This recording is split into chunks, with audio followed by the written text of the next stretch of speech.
I'm gonna pound it in coverage.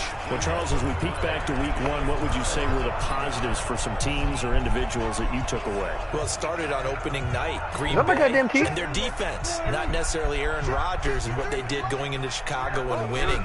Kansas City, they picked right up where they left off with Patrick Mahomes. Explosive on offense. What I tell you? What I fucking tell you? What I tell you? Touchdown, Cowboys!